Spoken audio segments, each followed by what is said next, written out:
Hi there, Dick Myers, president of Kansas State University. This is another edition of Minutes with Myers. We got some really good news to share with you today. So I'd like to introduce you to Jim Bob Morris. Jim Bob Morris led K-State football program to the first bowl game in 1982, the Independence Bowl.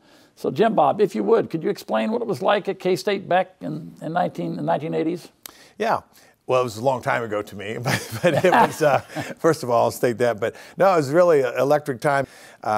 We were preparing and getting ready to go to the first ever bowl in Kansas State history. So it was really electric on the campus and a really fun time. It was probably one of the most, really the most enjoyable, fun times of my life. It was great. What was the atmosphere like then around football? Because we'd been struggling, of course. Mm-hmm. And what was it like on campus and your experience on campus? And I'm very supportive. I mean, it was, I think, super supportive. And it's just changed so much. I was driving around a little bit today, and I hadn't been back in a while. And the campus and the facilities have changed so much from back then. But, you know, that was a year where we were going to the first bowl, and so the students really got behind it, and the attendance grew. Yeah, that's great.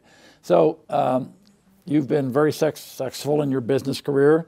I assume part of that's due to some things you learned here, learning the football program, learning the classroom here. You went on to the NFL. You had lots of other life experiences. Are there a couple of things you can attribute to your business success? Well, I had some great professors. I really did. I had some great ones. I couldn't name them all, but I had some great marketing professors, accounting, and they gave me a good basis. And one of the things that we always, we're big about persistence, I know you are too, is that we learned a lot from our mistakes. In fact, I think we learned a lot more from our mistakes than any of our successes, and we just tried not to make those mistakes twice. But we had, like I said, we had a good background here. We had a good accounting and marketing and financial understanding. So when we left, we were prepared for the world, and persistence, and some of those traits you learn in an athletic competition. Yeah, helps a lot too. Athletics, I think, helped. I mean, I think it also helped shape who I am. I said I understand the value of hard work, and I understand team play, and it kind of leads to why we were involved in the Multicultural and Diversity Center. Is that I'm a big believer in team play. Well, I was going to ask you that next, but out this window is going to be the site for our new Multicultural Center, and you have been very generous with your resources to help fund this project. And I can tell you from all K-Staters, past, present, and certainly future that don't even know it yet, we appreciate that very much. So what else led you to think this is important enough to devote your serious resources? Well, first I want to thank you all for the opportunity to assist and so forth. It's an honor for me. But in today's world, we've got businesses that we kind of operate on a global basis, and our own research indicates that the more diverse and the more inclusive we are of that diverse and different cultures on a global deal, our decisions are better.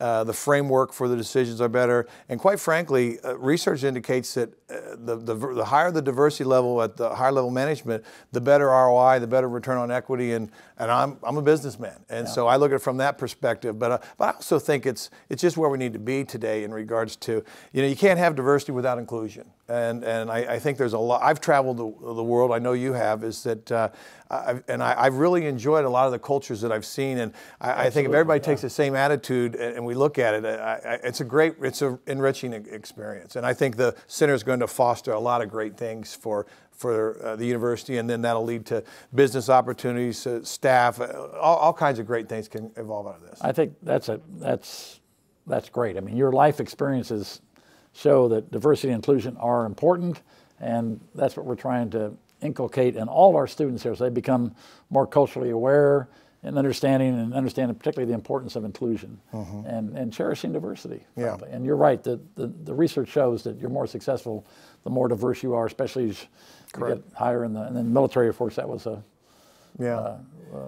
watchword of what everything we did. We looked at it in the fact that if we just stayed homogeneous and we didn't have that diversity, we're bound to hit a ceiling of complexity that you're just not gonna get through it. Oh. So having those other views and perspectives, and I'm a big believer, and we foster it throughout our organization, and obviously we're gonna the center will foster it as well. So it's an extension of what we believe. Well, we thank you very much. Thank you very much. For all sorts of reasons. It's really great to meet you My for pleasure. the first time. Thank you. I appreciate it. And for everybody else, this concludes this Minute with Myers. Stay tuned. There will be more here in the coming weeks. Thank you very much.